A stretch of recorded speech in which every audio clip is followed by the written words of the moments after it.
Possibilities है कि आने वाले कुछ महीने में ये अपने करियर की सबसे ज्यादा डेंजरस फॉरेन विजिट पर जाएंगी। तो तब से लेकर अब तक किसी भी इंडियन प्राइम मिनिस्टर ने यूक्रेन को जो है विजिट नहीं किया था। Hello, this is Avinesh Sharma and welcome you all to the crown success. Now प्रधानमंत्री मोदी ने ओवर द ईयर्स बहुत सारी कंट्रीज को विजिट किया है, मगर पॉसिबिलिटीज है कि आने वाले कुछ महीने में ये अपने करियर की सबसे ज्यादा डेंजरस फॉरेन विजिट पर जाएंगी। पीएम मोदी हो सकता है कि यूक्रेन जाए। इस पर आज के समय बहुत सारी रिपोर्ट पब्लिश हो रही हैं कि अगले महीने पीएम मोदी यूक्रेन की राजधानी कीव में जाएंगे। और ये विजिट देखिए, अब तक की मैं कहूंगा पीएम मोदी की सबसे ज्यादा हाई प्रोफाइल विजिट होगी। पूरी दुनिया ये विजिट को देख रही होगी कि पीएम मोदी यूक्रेन में क्या कहते हैं, रशिया के बारे में क्या कहते हैं, पुतिन के बारे में क्या कहते हैं। और इस वीडियो में हम बात करेंगे कि इंडिया यूक्रेन रिलेशंस के बारे में, और साथ ही साथ जानेंगे कि इस विजिट के पीछे क्या अमेरिका का प्रेशर था। जिस तरीके से अमेरिका ने बार बार कहा कि हम बहुत ज्यादा शॉक्ड हैं कि पीएम मोदी रशिया में गए, पुतिन से मिले, तो क्या उस क्रिटिसिज्म के रिस्पॉन्स में पीएम मोदी को अब यूक्रेन भी जाना पड़ेगा। इसके अलावा यूक्रेन की हिस्ट्री क्या है ये भी हम जानेंगे। वैसे मैं आपको बता दूं, यूक्रेन कोई बहुत ज्यादा पुराना देश नहीं है।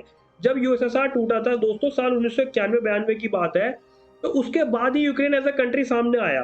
तो तब से लेकर अब तक किसी भी इंडियन प्राइम मिनिस्टर ने यूक्रेन को जो है विजिट नहीं किया था। तो पीएम मोदी की जो ये विजिट होगी, ये हिस्ट्री होगी, क्योंकि ये पहली बार होगा जब एक सिटिंग इंडियन प्राइम मिनिस्टर एक ऑफिशियल विजिट पर जाएगा यूक्रेन के लिए। और वैसे अगर हम बात करें इंपॉर्टेंस की, तो क्या यूक्रेन भारत के लिए इंपॉर्टेंट कंट्री है? दोस्तों, इसका आंसर है नहीं। और इसका रीजन भी मैं आपको बताता हूं। देखो, यूक्रेन जब से बना कोई भी इंडियन प्राइम मिनिस्टर जो है यूक्रेन नहीं गए। पीएम मोदी भी आप देखो, पीएम मोदी ने अपनी फॉरेन पॉलिसी को काफी एग्रेसिव आगे बढ़ाया है। पीएम मोदी उन कंट्रीज को विजिट करके आए हैं जहां पर आज तक कोई भी इंडियन प्राइम मिनिस्टर नहीं गया। फॉर एग्जाम्पल, पीएम मोदी गए थे इजराइल, ठीक है। इसके अलावा जब से मोदी जी पावर में आए हैं, 2014 से लेकर 2024 आ गया है, और पीएम मोदी ने बहुत सारे कंट्रीज को विजिट किया है, जैसे Mauritius, Philippines, Turkey. Modi ji Vietnam, Vatican city में गए हैं, अफगानिस्तान जा चुके हैं, 2 बार सऊदी अरब, थाईलैंड, भूटान, इंडोनेशिया, और सबसे ज्यादा इन जिन कंट्रीज को पीएम मोदी ने विजिट किया है लिस्ट में आप देख पाओगे, जर्मनी, रशिया, दोनों कंट्रीज को ज्यादा बार विजिट किया है। फ्रांस, जापान, यूएई, इन कंट्रीज को 7 बार, और ज्यादा बार पीएम मोदी ने अगर किसी कंट्री को विजिट किया है तो वह है यूनाइटेड स्टेट्स ऑफ अमेरिका। अब देखो दोस्तों, भारत के प्रधानमंत्री यूक्रेन नहीं गए, मगर यूक्रेन के जो प्रेसिडेंट है वो भी लंबे टाइम पीरियड से इंडिया नहीं आए हैं। इसके पीछे रीजन वॉर की सिचुएशन नहीं है, ठीक है। कभी आप सोचे वॉर की सिचुएशन बनी हुई है, इस वजह से इंडिया नहीं आए होंगे। लेकिन इसका रीजन और भी हो सकता है, क्योंकि पहले की भी अगर हम बात करें तो साल 2014 में रशिया ने रशिया ने जो है ना, यूक्रेन का एक रीजन है क्रीमिया, उसको कब्जा लिया था, और ये बहुत ज्यादा नॉन वायलेंट कब्जा था। उसके बाद साल 2014 में ही मिलिट्री आई, रेफरेंडम करवाया, वोटिंग करवाई, लोगों से पूछा कि क्या आप रशिया को ज्वाइन करना चाहते हो। रशियन गवर्नमेंट ने अनाउंस कर दिया कि ज्यादातर लोग यहाँ पर कह रहे हैं कि ये रशिया को ज्वाइन करना चाहते हैं, ठीक है। अब उसके बाद में क्रीमिया को रशियन फेडरेशन ने डिक्लेयर कर दिया पार्ट ऑफ रशिया। अब सवाल यहाँ पर ये बनता है कि इंडिया क्रीमिया को लेकर क्या पोजीशन लेगा। अब भारत के प्रधानमंत्री अगर यूक्रेन गए तो क्या सेटलमेंट की बात उनके बीच में होगी? यूक्रेन और रशिया के बीच में जो लड़ाई चल रही है उसके सेटलमेंट की बात उनके बीच क्या हो सकती है?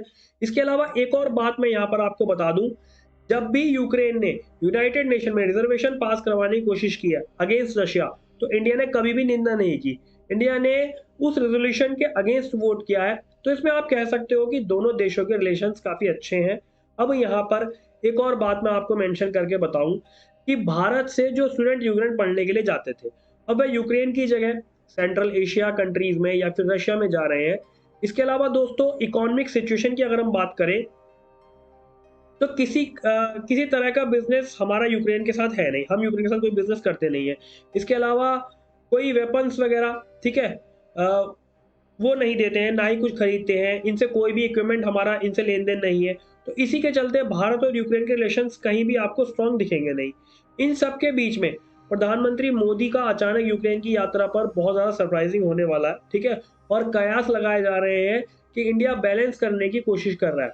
अब देखो, प्रधानमंत्री मोदी रशिया गए, रशिया का जो हाईएस्ट सिविलियन ऑनर अवार्ड है ये मोदी जी को मिला। इसके अलावा पुतिन ने अपने पर्सनल ढांचा में उनका वेलकम किया। ये सब देखकर वेस्टर्न कंट्रीज और अमेरिका जो है ना, बहुत ज्यादा गुस्सा थे, ठीक है, क्योंकि उनको लग रहा था कि इंडिया को तो मानकर चल रहे हैं कि इंडो पैसिफिक में हमारा मेन पार्टनर होगा, मेन कंट्री होगा, तो इंडिया के प्राइम मिनिस्टर पुतिन से जाकर गले मिलते हैं और इसके जो ऑप्टिक्स क्रिएट होते हैं, इससे इमेज क्रिएट होती है, बहुत ज्यादा खराब है। तो बैलेंस आउट करने की आवश्यकता थी। और सबसे इंटरेस्टिंग बात यहाँ पर आती है कि रशिया भी कुछ ही दिनों पहले यूनाइटेड नेशंस में स्टेटमेंट दी थी रशिया ने कि अमेरिका भारत पर बहुत ज्यादा प्रेशर डाल रहा है, ठीक है। और देखिए, इंडिया के पक्ष में रशिया की सरकार ने ओपनली ये बात जो है पहली बार कही थी। अब दोस्तों, जैसे हमने शुरुआत में कहा था कि बहुत ही ज्यादा डेंजरस विजिट ये होने वाली है पीएम मोदी की, तो इसमें आप ये सवाल लगाओगे कि यूक्रेन में तो हमले होते ही रहते हैं आए दिन, इन सब के बीच में प्रधानमंत्री यूक्रेन जाएंगे कैसे? अब मैं आपको बताऊं, देखो यहाँ पर कोऑर्डिनेशन बैठाना पड़ेगा, ठीक है दोस्तों। दोनों देशों के बीच आपस में बातचीत करनी पड़ेगी, जैसे पहले भी यहाँ पर ऐसा हुआ है, काफी वर्ल्ड लीडर यूक्रेन गए हैं, जैसे ऋषि सुनक जब भी यूक्रेन गए थे तो कोऑर्डिनेशन बैठाया गया था, ठीक है। इस एरिया में ऋषि सुनक रहेंगे, यहाँ पर जो किसी तरह के हमले जो है नहीं होने चाहिए उस टाइम पीरियड में। ऐसे ही जब बाइडेन गए थे तब भी उस समय पर कोऑर्डिनेशन बढ़ाया था, रशिया को बताया गया था कि इस एरिया में कोई भी हमले ना हो। तो इस तरह का कुछ कोऑर्डिनेशन बैठाना पड़ेगा, तब जाकर प्रधानमंत्री की ये यात्रा जो है सफल हो पाएगी।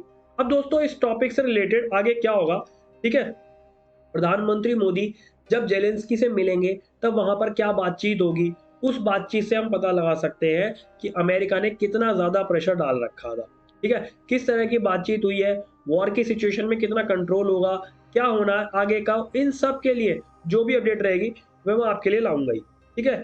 लेकिन एक्चुअल इसके बारे में आपको जो पता चल पाएगा वो प्रधानमंत्री मोदी की यदि यात्रा होगी यूक्रेन वाली, तब पता चलेगा। उनकी बातचीत के ऊपर डिपेंड करेगा कि किस तरह की बातचीत हुई है और किस चीज को लेकर या किस मुख्य उद्देश्य को लेकर प्रधानमंत्री की यूक्रेन विजिट प्लान की जा रही थी, ठीक है। ये पूरा कुछ टॉपिक था, मैं उम्मीद कर रहा हूँ आपको अच्छे से समझ में आया होगा, ठीक है दोस्तों। इसके अलावा जो भी आप हिस्ट्री कवर करना चाहते हो यूपीएससी लेवल की, तो आप लोग ये चैनल पे देख सकते हो, ठीक है। लेकिन एंशिएंट हिस्ट्री की पूरी क्लासेस हमने अच्छे से कवर कर रखी है, तो आप इनको अच्छे से पढ़ सकते हो, ठीक है। बाकी अपनी तैयारी अच्छे से करते रहो, और लेक्चर कैसा लगा ये भी आप लोग कमेंट सेक्शन में जरूर बताना। बाकी पढ़ते रहो, आईएएस पीसीएस की अपनी तैयारी अच्छे से करते रहो। All the very best, thank you.